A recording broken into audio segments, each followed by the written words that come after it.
বং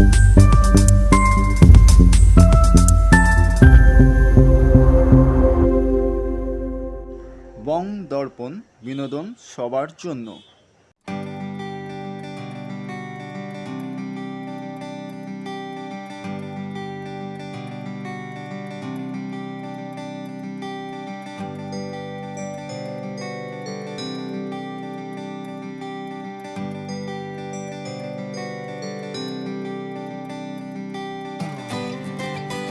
শুরু হলো বর্ণিকার পথ চলা। 19শে জুলাই 2026 তাদের প্রথম প্রদর্শনী শুরু হলো একাডেমি অফ ফাইন আর্টসের সেন্ট্রাল গ্যালারিতে। সান্ধ্য উদ্বোধনী অনুষ্ঠানে প্রদীপ প্রজ্বলনের মাধ্যমে উদ্বোধন হলো এই প্রদর্শনী। উদ্বোধনী অনুষ্ঠানে বিশেষ অতিথি হিসাবে উপস্থিত ছিলেন শ্রী অমিত মিত্র ও আলোকচিত্রশিল্পী অতনু পাল। বর্ণিকার প্রথম প্রদর্শনীতে স্থান পেয়েছে চিত্রকলা ও আলোকচিত্র। বর্ণিকার এই প্রদর্শনী চলবে 25শে জুলাই 2026 পর্যন্ত, প্রতিদিন দুপুর 12টা থেকে রাত 8টা।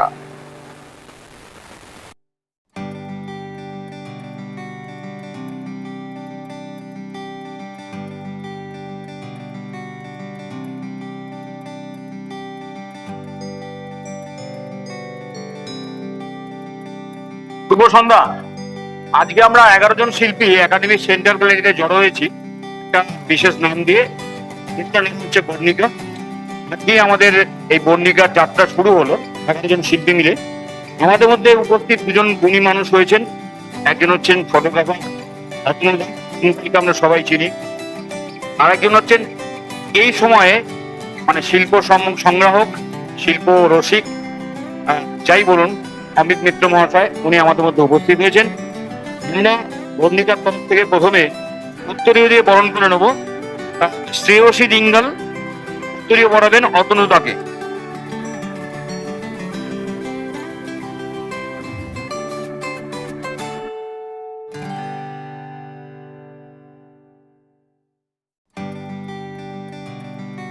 বরণ করে নিচ্ছেন শ্রেয়সী দিঙ্গাল অতনুদাকে। সম্পাগিরি দিয়ে বরণ করে নেবেন অমিত মিত্র মহাশয়কে। সম্পাগিরি।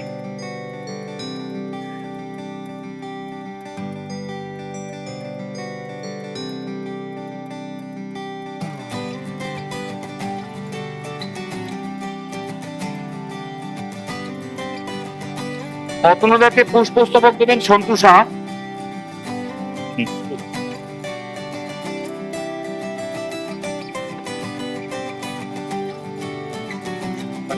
পুষ্পস্তবক দেন রিয়া সুন্দর অমিত মিত্র মহাশয়কে। রিয়া সুন্দর।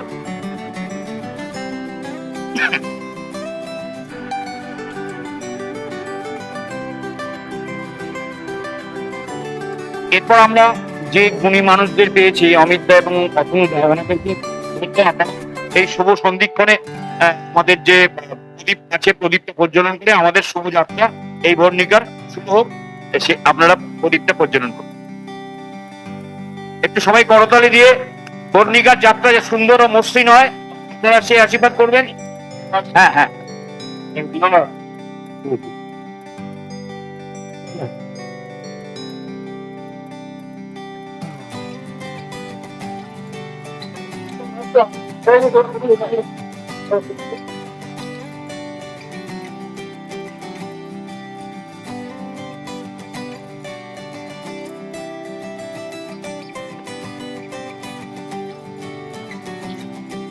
আমরা এবার অতনুদা অল্প করে কিছু বর্ণিকা সম্বন্ধে বলুন। আপনারা তো সবাই চেনে, কিন্তু একসঙ্গে জড়ো করা কঠিন কাজ শিল্পীদের, এবং সেই সম্পর্কে আপনি কিছু বলুন। শুভ সন্ধ্যা। বলাকা আজকে আসলে শুভেচ্ছা জানাবেন। বেলা হয় আমার নিজেরও ফটোগ্রাফি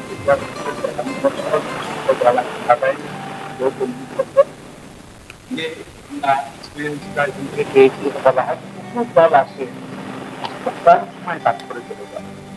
যেহেতু মঙ্গল প্রদীপ লাগিয়েছি, মঙ্গল প্রদীপকে কেন্দ্র করে আমরা এখানে দাঁড়িয়ে রয়েছি।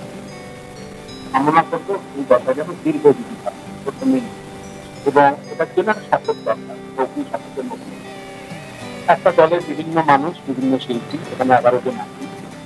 11 জনেরই একই ধরনের মতবাদ, একই ধরনের ধারা, একই ধরনের কাজ চলন এটা কখনো হতে পারে না, হওয়া উচিত না, কোনো শিল্প জানতে পারে।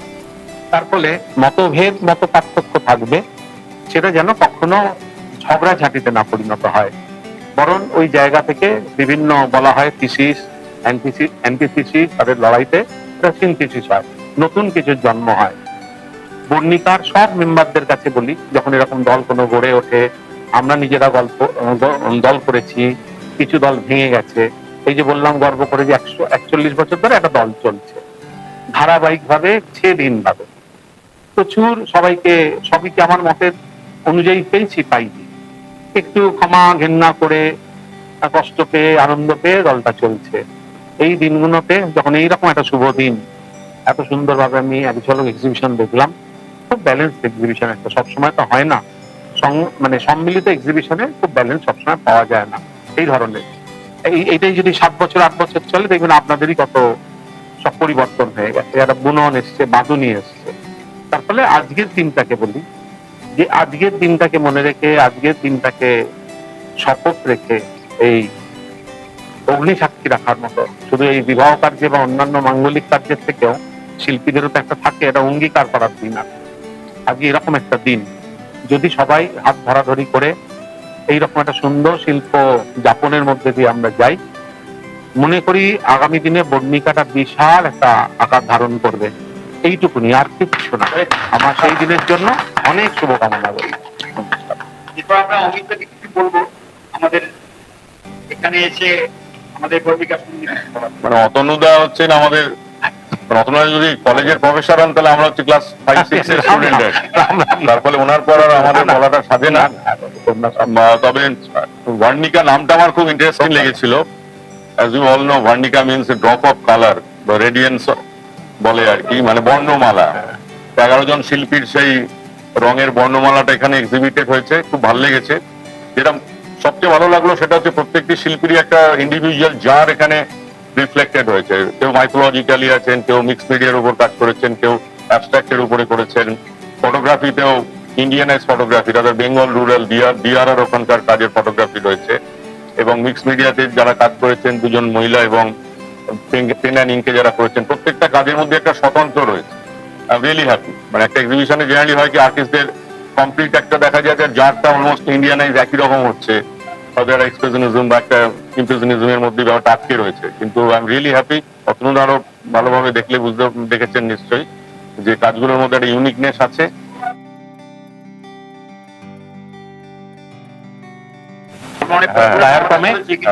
একদিন করে দায়িত্ব নিয়ে যেন 12টার সময় 12টা ফাঁকা থাকে, এটা খুব দরকার। এটা আমি বলি যে এটা একটা আন্দোলনের মতো আমাদের, এটা যেন থাকে। ওটা সাধনা, খুব বাজে ইমপ্রেশন নিয়ে গেছে।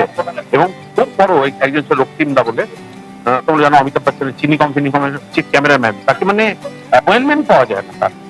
সে ওখান থেকে ফিরে যাচ্ছে, বলছে স্যার কি করবো আমরা, সেভাবে যে আমি ওখানে পার্টিসিপেট, না আমি উদ্বোধন করতে গেছি।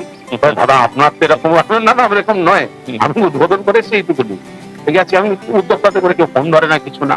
তখন বললাম যে একজন করে অন্তত 12টার সময় হলটা খুলে দিক। আর এটার পেছনে অনেক আছে, আমাদের আগে 3টে খুলতো, এই 12টা থেকে 3টে জানে কতদিন যে আমরা গিয়ে হুজ্জুতি করেছি ওদের অফিসে, বেশি পয়সা দেবো অমুক। নাম ভার্নিকা। আমরা এই প্রথম শুরু করেছি এই গ্রুপটা। আমরা 11 জন শিল্পী, তাদের নিজের সিলেকশন কাজ করে, যেগুলো ভালো যাতে ভালো হয়, কাজে ভালো কম্পোজিশন ভালো, সেই অনুযায়ী দেখে সিলেক্ট করা হয়েছে এবং সেটা এক্সিবিট করা হচ্ছে। এখানে সবই সিনিয়র এবং জুনিয়র একজন আছে, আর 2জন আছে। এটা আমাদের 19 তারিখ, মানে আজ থেকে শুরু হচ্ছে, 25 তারিখ সকাল 12টা থেকে, দুপুর 12টা থেকে রাত্রি 8টা অবধি। বর্ণিকা সুন্দর এবং বিউটিফুল শিল্পী, কালারে, তার মধ্যে ছবি, সবকিছু নিয়ে একটা বাঁধন, সেই বাঁধনে তৈরি হয়েছে ওই নাম।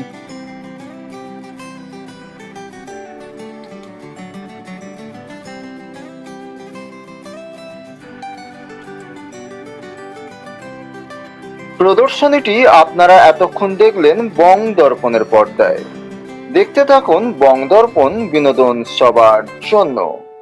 রিপোর্ট বং দর্পণ, কলকাতা। সৌজন্যে বং দর্পণ।